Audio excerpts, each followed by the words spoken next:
Welcome back to the fantasy football breakdown, where fantasy football can seriously, it sucks. I have five running backs on my roster who all are on a bye this week and none can play. And I'm playing the co-host of the show, Mike Dunton. Dunton, welcome back. How are you, buddy? I'm good, except I have no wide receivers this week, so we're fine. Yeah, we're gonna have a hell of a game. Fee, how many guys you got on a bye? At least like 4 or 5, but yeah, I mean, everyone's kind of in the same situation. So, there's going to be lots of guys that are not playing this week. It's going to be interesting. It's just the thing that makes me angry about it is we have the extra week of the season. Buys are going all the way to week 14. That's too much. 6 teams on a buy, and next week there's 2. Right. Why didn't we go 4 and 4? Right. Right. Starting to get because that makes sense. And then this week, as you guys know, I dropped almost 140 points and lost by 20 in our league. So yeah, fantasy football. They've done that too this year. Yeah, it just stinks right now. But that being said, we do have a lot to talk about. Of course, the big news coming that's brewing as we speak is the Deshaun Watson to Miami rumors, which are also reports that it could be a 3-way and Tua will wind up with the football team. Nope, just came out on Twitter that is a false rumor. Don't pay attention to that. Yeah, I've never heard of that guy that said it. I know that he hosts a Texan podcast, and I know that he is at Texans pressers, like he's a legit reporter. But I've never heard that guy break anything before. So it was interesting that all of a sudden was thrown out there. Yeah. Well, since we're talking about it, why would Miami move on from Tua? I understand Deshaun Watson's great and all, but there's a lot of other shit going on that he comes with. They can't sign a guy that can be. They can't trade for a guy that can be taken off the team any second because of all his legal issues that are going on. Right, like, that's crazy to me. Yeah, it does seem odd. It would have been funny if Tua would have taken Fitzmagic's job for the second straight year. It would have been funny. And then Fitzmagic came back and took it from him. And Tua actually looked, he came off the injury. He looked much better. He was using his receivers. He was using Mckissick again. Like he looked like a quarterback. Yeah, Tua's not a terrible quarterback. I mean, listen, he's not great for fantasy. That's obvious. Yeah. But he's not a bad real quarterback. He's not Mark Sanchez. Right. I mean, he's better than that, but right. He's not spectacular by any means, and he's probably not a top 5 quarterback, but I mean he's decent. He's all right. Like there's there's nothing wrong with him. Definitely odd to give up on a young guy that you drafted highly. So I mean, it's just been a year. Yeah, and especially if Washington's out of the equation, then Tua's staying there. So he's going to be the backup? Right. Yeah, the whole thing is weird. Weird situation. Anyway, let's move on. This week, we're going to go to the locks of the week, where Fanduel Fee remains on fire. His quote-unquote balls pick of the Washington football team against Kansas City didn't hit, but his Rams 10.5 over the Giants, which Dutton and I agreed was the lock of the week, did hit again. I believe that's 4 straight weeks for Fanduel Fee, and it is 4 straight weeks. So if you want to know the advice to follow, it is whatever Fanduel Fee says. So what are you thinking this week? This week is crazy, by the way. Like the spreads are huge. There's nothing close. Yeah, there are some outrageous spreads, and it's kind of crazy because some of them you want to take the dog because there's so many points, right? And some of them you want to take the favorite because you think maybe it might not be enough points. Right. And in the three games that are 10 points or more, I actually find myself taking the favorite in 2 of them. But for my lock of the week this week, I'm going to go with the one that I'm not taking the favorite. I'm going to take the dog in this one, and I'm going with Houston. And I know how you guys feel about that, but I'm taking Houston plus 16.5 is what I'm seeing. Although I've seen it at 17 and 17.5. So I'm not sure, what number you want to use there. I'm seeing 16.5, what I'm looking at right now, but I'm taking Houston plus those points against the Cardinals because I think Davis Mills is an okay quarterback and a guy who forges ahead with this Houston offense. And not that they keep games, all that close, but they definitely don't give up by any means. So I'll give him that. I'll give him that. I feel like maybe that 16.5 might be too many points, but who knows? I mean, Arizona's offense is insane. So, they could blow them out for sure.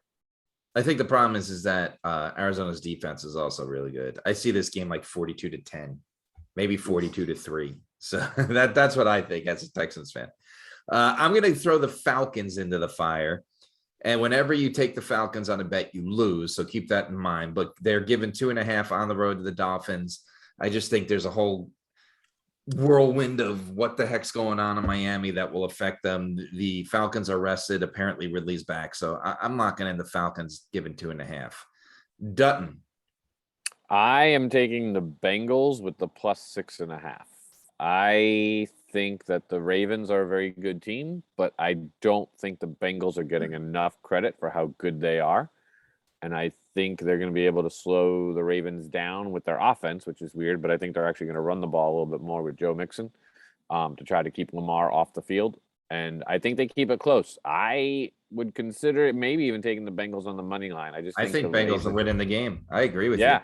Yeah. I think I'm on board with the Bengals for sure. Let's do it. Let's take the Bengals. That's our lock of the week. Bengals plus 6. Plus 6.5. Right. What we have here. 5. 6.5. That's a half. Mm-hmm. Right. I was thinking, today when I was looking at starts and sits and who I wanted to finalize, I just kept looking at that game and I'm like, Bengals are winning it. I don't know why, but they're playing. It's interesting that the Bengals are in a good, meaningful game this early in the season. That's been a rarity that you've seen that, right? I mean, if you're NBC, you're probably trying to flex this game, but it's too late for that. But it might be one of the best games of the weekend. Could be. Okay, so let's move on to the Fanduel Fee stacks of the week. Let's see, where were we last week? Last week you did fairly well. We have Kyler Murray, Stafford, you had your names. Henderson did great. Cortland Sutton got that late touchdown. So a whole bunch of goodness for the Fanduel daily lineups from Fanduel Fee. So what do you got for us this week, sir? So again, this week with so many bye weeks, there's tons of guys that you're not going to be able to play, which kind of throws a wrench into everything. And it makes it a lot harder to figure out what kind of combinations you want to use, what kind of stacks you want to use. The couple that I came up with are Sam Darnold, Chuba Hubbard, and DJ Moore against the Giants. Sam Darnold has looked good this year, especially for fantasy. I think Chuba Hubbard, he gets, I think 85 to 90% of the touches and the work in that offense. He barely comes off the field. So, I mean, that's a plus. And the Giants defense, the Giants offense does no help for the Giants defense. And so, the other team is on the field a ton against the Giants. Yeah. Which just equals fantasy goodness all day long for anybody on that side of the ball. And Robbie Anderson hasn't done much this year. So, who knows what could happen, but I really like DJ Moore also. Second stack, we talked about Cincinnati. I love Joe Burrow at 7,200. Surprised he's not any more than that. And then of course you got to stack him with Jamar Chase at 7,500. I mean, yes, they have T. Higgins and yes, they have Tyler Boyd, but the connection between Burrow and Chase has just kind of flowed over from college, and those guys are just animals out there together. Yeah, and I agree with you there. I think if you're going to stack anybody, you go with Burrow and Chase. Chase is at 7,500, which is definitely priced up for him, but I mean, it's probably right around what he probably should be at anyway. A couple of value picks actually, I got one that's not a value pick, but I actually really like Kyler Murray. And I know I said Houston should hopefully cover the 17.5, but Kyler Murray should absolutely destroy, whether it's on the ground or through the air, Houston. And he's priced all the way up at 8,700. He's the second highest quarterback on the slate, but I'm not sure how you get away from not playing Kyler. I think you almost have to in cash this week. Yeah. And then I got two value plays for you who I really, really love. I love JD McKissick this week. I talked about Antonio Gibson being a start last week because I thought he was from the week prior. He looked good even with his injury. And it turns out that his injury is a lot worse than it really is. And he barely played last week. Mm-hmm. McKissick turned in like a 15 or 16 point performance. His price did not go up. And if Gibson is that injured, he's not going to play again this week with some sort of stress fracture in his shin. So I really love McKissick at 5,700 against Green Bay. Green Bay's defense, I think, is good against the pass and not great against the run, but they're getting better. Yeah, and I think McKissick's going to catch the ball out of the backfield anyway, a ton against Green Bay. Especially if Green Bay scores a lot of points on Washington with their terrible defense, which I never thought I'd be saying at this point in the season. And then the second guy I really like is Jamison Crowder at 5,800 going up against the Patriots. The Jets are coming off a bye, I believe.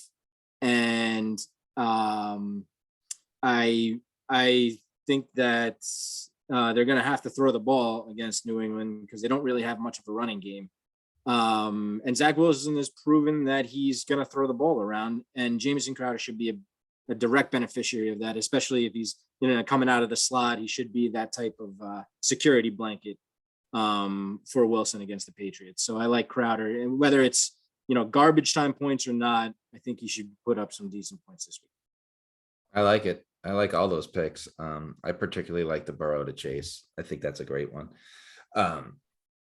So this week, obviously, we've talked about it. Let's get back to fantasy football sucking with all the buys. I mean, we got major teams on buys, right? You got James Robinson, Dalvin Cook, all these guys, the Vikings. So you got Thielen, the Cowboys, right? Thielen, Dak, Zeke, all the receivers, CD Lamb.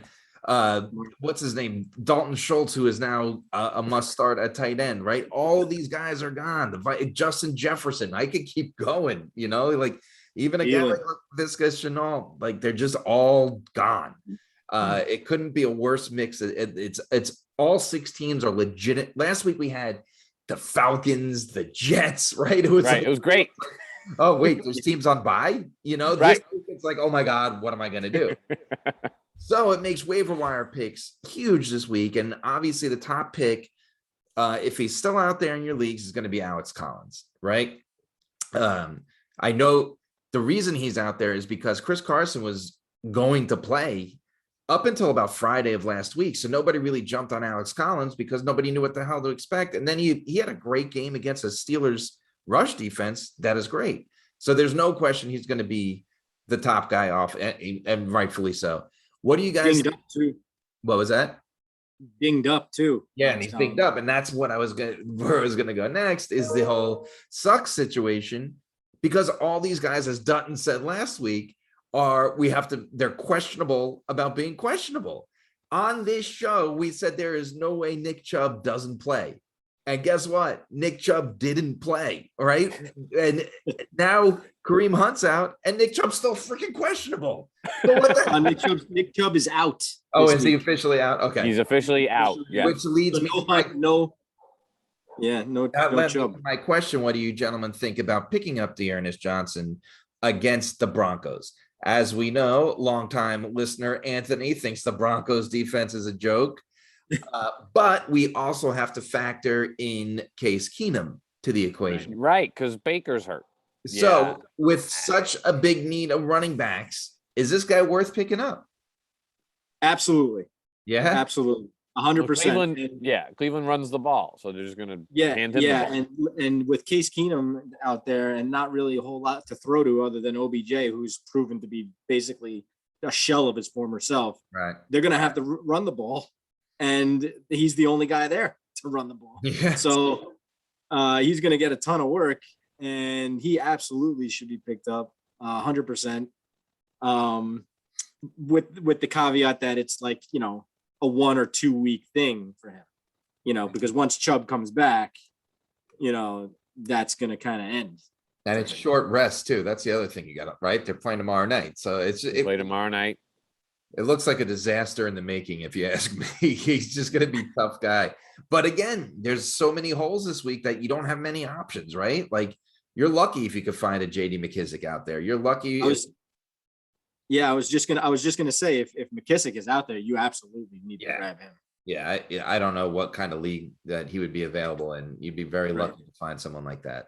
So let's jump into starts and sits this week, because they are very important, obviously. And then you look at another side of the flip the coin, right? Washington football team has the worst fantasy pass defense points wise. Aaron Rodgers playing them. We don't have to sit here and tell you to start Aaron Rodgers against the or Devontae Adams. Right, or Devontae Adams. So that makes our job even harder this week, right? So they matter this week. Last week, our locks of the week, we went 50-50 on the starts. Taylor Heineke let us down against the Chiefs. That game didn't fold out as we had planned. Jonathan Taylor back again, another huge week. Mike Williams against the Ravens. The Chargers laid a dud. They did. We were very surprised. And then Noah Fant came through against Vegas. So we were 50-50. So let's start this week. Starts and sits. As we said, the starts of the week are going to be very important for you, Dunton. We'll start with you. Quarterback, I'm starting Derek Carr against the 24th ranked pass defense in the Philadelphia Eagles. Derek Carr is playing well, and that Raiders team surprised me on Sunday. They played inspired football. They looked really good. They looked fun. They looked fun to watch. And they mixed it up. They did think, right? Henry Bruggs finally got in the end zone. Kenyon Drake had like 23 fantasy points. Yeah. So they're doing things like maybe that they should have been doing the whole time with the personnel that they had. Right. So I'm going with Derek Carr. Fee, what about you? I got Matthew Stafford up against his old team. He might have 50. He's gonna want to stick it to him, I think. And listen, they're Detroit, and I know that they've been playing decently, but the Rams are too much offensively, defensively, everything. And Stafford is gonna put up big points against them. Yeah, for sure. I'm going to throw Matt Ryan into the fire. Miami's defense has allowed 13 touchdowns and have only picked the ball off twice. Look, Matt Ryan, no matter what the Falcons are doing, he's still a fantasy quarterback. And this is a week where we said there's a billion buys, there's a billion big names missing. Even the Baker Mayfield's guys that you would look to are injured, right? So that like you have slim pickings, and Matt Ryan's almost an elite quarterback this week, just based on what the circumstance. So I just think that's a good spot for him. So what do we think, gentlemen? Who is our lock of the week? I mean Stafford against Detroit. Yeah, I'm not going to say Stafford just because I think everyone's playing him. Right, he's a top 5 quarterback at this point. I love all of our picks, to be honest. Yeah. I love Matt Ryan. I like the Matt Ryan pick because I think a lot of people are weary of Matt Ryan because the Falcons aren't good. But I'm with you, Wayne, that I think this week is a good week for Matt Ryan. Yeah, let's go Matt Ryan. Let's lock in Matt Ryan. Moving on to running back. Fee, you already spoke about your guys, so we'll let you just touch on it one more time. Yeah, so my guy this week is J.D. McKissick going up against Green Bay. The Washington's defense is terrible. Green Bay is going to score points. Washington is going to have to come back against that. And I think it's McKissick all day long this week. And I'm going to be right about one of these guys one time this year, because I've been on Gibson, I've been off Gibson, I've been on McKissick, I've been off McKissick, and I've been wrong every time. This week is the week I'm right. It's McKissick against Green Bay, and I'm sticking to my guns. I like it. Dutton. I'm going with regular season Lenny against the Bears. Yeah. I think that the Bucs have learned that, hey, if we run the ball, we can actually pass the ball even more. And it's scary to think that the Bucs offense can get better, but Leonard Fournette is running the ball really well, and the Bucs offensive line is blocking very well for him to run the ball. So I know the Bears defense is tough, but I just think the Bucs will grind them down, and it's going to be a lot of turn and give the ball to Lenny at the end of the game.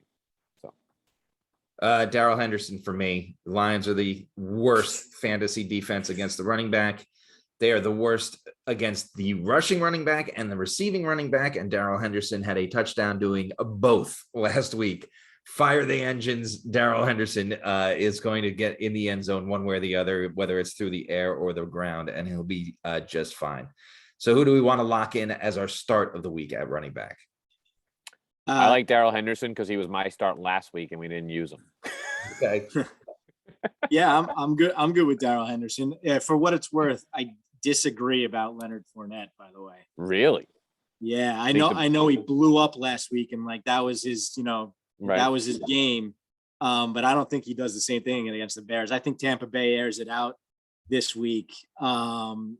With they're not going to be able to run the ball as good as they were able to last week. As long as Tom remembers that there's 4 downs and then you have to punt the ball, it'll be fine. Because last year we had a hard time with that. Let's rewind though, because last week, if we recall, Dunton had Joe Burrow as his start of the week, and Fee disagreed and had Joe Burrow as his sit of the week, and Joe Burrow came through. Yep. So keep that in mind when you're listening to these projections this week.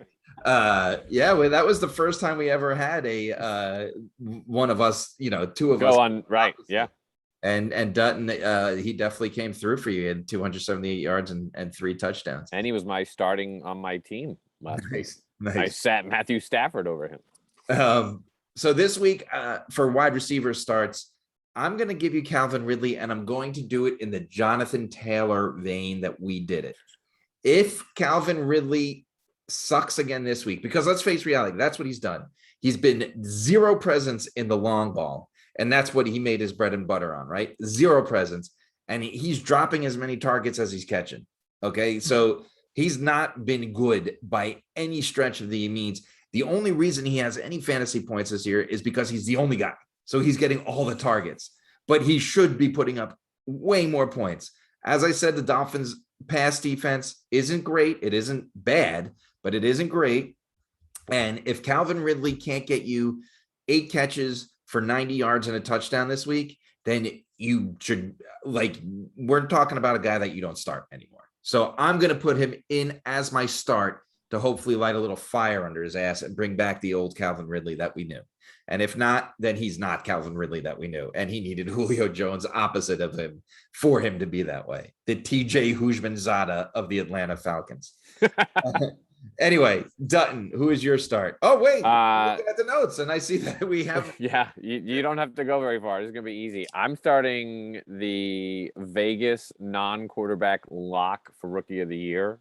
I mean, it's going to be a quarterback, but if it's not, it's Jamar Chase. Yeah. And in that game against the Ravens, I expect at least 3 50-yard receptions, one of them for a touchdown.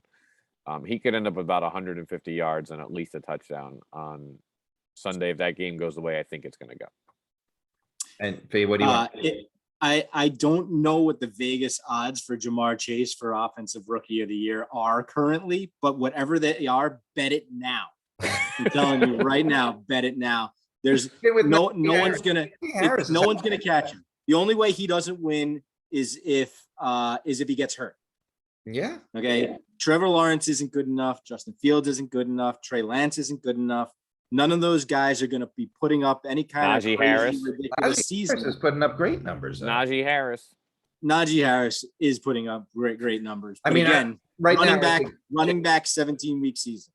That's true. I agree. Okay, and he's a rookie. Right. Whatever those and he plays every day. Put your money on Jamar Chase for Offensive Rookie of the Year.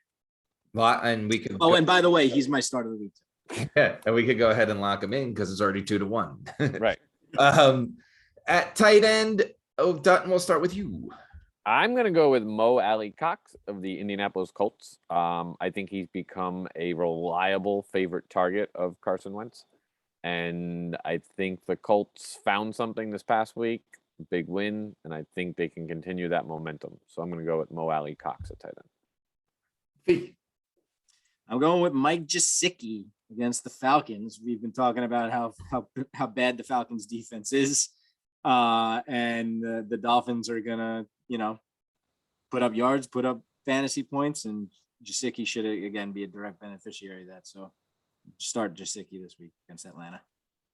I want to start Goddard against Vegas because I think that may turn into a bit of a shootout. But shortly before the show, when I looked, he was still on the COVID list. So again, here we go with fantasy football sucking and people not having to announce anything just to hold people out of practice. So my backup plan would be Zach Ertz and the Cardinals trying out their shiny new toy against the Texans defense that allowed a big touchdown to Mo Ali Cox last week. So that would be if Goddard doesn't go, Goddard's my lock if he were to play, but if he doesn't, then I'm going to give you Ertz on his new team against the Texans. I love Ertz, by the way. I like Ertz. Let's do Ertz. You want to do Ertz? I like it. I like him. Because he's not going to get a lot of weeks to start, but this is the week, right? Yeah. I think Arizona is going to try to utilize him, and I think he's going to want to show up, to kind of prove that the Eagles made a mistake by letting him go. Oh, 100%. Yeah, that's fair. Okay, so just to recap, our consensus starts of the week were Matt Ryan at quarterback, Daryl Henderson at running back, Jamar Chase at wide receiver, and Zach Ertz at tight end. Now, last week on our sits, we did very well.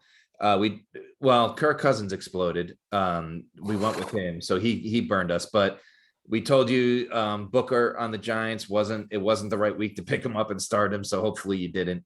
Allen Robinson was a big letdown, and then Robert Tonyan, as per usual this year, did nothing. I do want to point out one thing because I think this is worth mentioning. Last week I told you not to pick up David Njoku on the Browns because he had that huge monster week the week before, and I felt like he was going to be a huge weekend. You know what he did last week? Nothing. 1 reception for 6 yards. The reason I bring that up is because on the opposite end of the spectrum with the buys this week, Ricky Seals-Jones, the fella on the Redskins, that's the Washington football that's right. replacing Logan Thomas, has been doing well 2 weeks in a row now. So I do think you target him this week. That doesn't mean I think he's the start of the week, but I think he's worth picking up and is going to get you about, from a tight end, 7 to 9 points. I think you're looking pretty good. Take it. Right? Take it. But anyway, let's move on to our sits of the week. We'll go to quarterback and Fee. We'll start with you. Sid Daniel Jones versus Carolina. The Giants offense is a disaster. I don't really have to say a whole lot more than that. Carolina's defense is very good. I just don't see the Giants doing much of anything this game. So sit Daniel Jones. I agree. I'm sitting Taylor Henneke, from Washington. The Packers defense has improved every week, and they're just getting better. They're getting guys back in the right spots.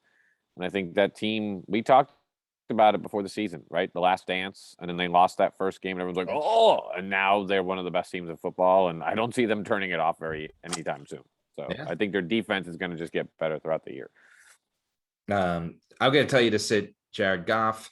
Whether this becomes a shootout or not, like with the 49ers on opening day and Goff came back with like 3 or 4 touchdowns, I don't think that it matters, right? The Rams are really good. Not that the 49ers defense is plenty good, but the Rams are just good all around. And I think Dan Campbell's going to sit, or not Dan Campbell. Yeah, is it Dan Campbell, the coach of the Lions? I think he's going to sit Jared Goff pretty soon too. Yeah, getting there. And ladies and gentlemen, updating breaking news. Adam Duvall just hit a sacrifice fly. The Atlanta Braves now lead 5-0. 5-0. Anyway, so Jared Goff, Tyler Henneke, or Daniel Jones, who's our honestly sit all 3 of these guys. I'm sitting Daniel Jones. Daniel Jones works for me. Daniel Jones, sit him. Going to running back. Dutton, we'll start with you. It's so weird. I picked these like earlier this afternoon, and literally this came across Twitter 20 minutes ago. I'm sitting Miles Sanders, and now Miles Sanders, ladies and gentlemen, is on trade alert. Just so everybody knows, It was just tweeted that the Eagles have listed. Hold on, I can tell you the names of people. Here we go. They're about to tear it down, huh? They are. Hold on. Rumor. Come on, work for me. Jimmy Kempski listed cornerback Steven Nelson, left tackle Andre Dillard, and running back Miles Sanders as the 3 most likely trade candidates if the Eagles elect to be sellers by the November 2nd deadline. That's interesting. I was sitting Miles Sanders because the Eagles don't play him. They don't run the ball. So Yeah. They that's don't. what I was sitting in. But now It's he might Jalen not Hurts even be taking happy. it in the end zone if they do run it. So Right, exactly. So Miles Sanders is opposite. Fee. I'm sitting DeAndre Swift against that tough Rams defense. Yeah. Browns defense against the rush, they've allowed 1 touchdown this year. I think they're really good. I know that offense is mixed up, so their defense is probably going to be on the field quite a bit, so it may change things. But I think whoever you have on your team, whether it's Melvin Gordon or Javonte Williams, I don't think either one of them are good starts this week. So I'll just say Broncos running backs should sit against the Browns. And it's Thursday night, short rest. It's never a good start in my book.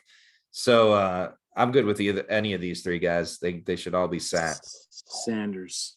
Sanders. Okay. Sanders. This week he'll have like 200 yards and 5 touchdowns.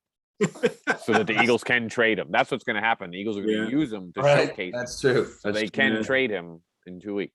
Who are the Eagles playing? The Eagles are playing the Raiders. The Raiders? Yes. Raiders. Biggest Yes. Raiders. Yeah, you're right. They are going to do that. They are. They're going to showcase him to everybody. But I'm sitting them because they don't play him. But this week they will now. Anyway. I'm sitting receiver. I'm going to tell you to sit T.Y. Hilton. T.Y. Hilton came back and looked like T.Y. Hilton last week. But like a stud. But the what?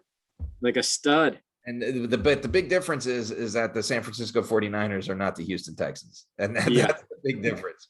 I think that was kind of fool's gold. I think Hilton is old. He's dinged up. He's questionable.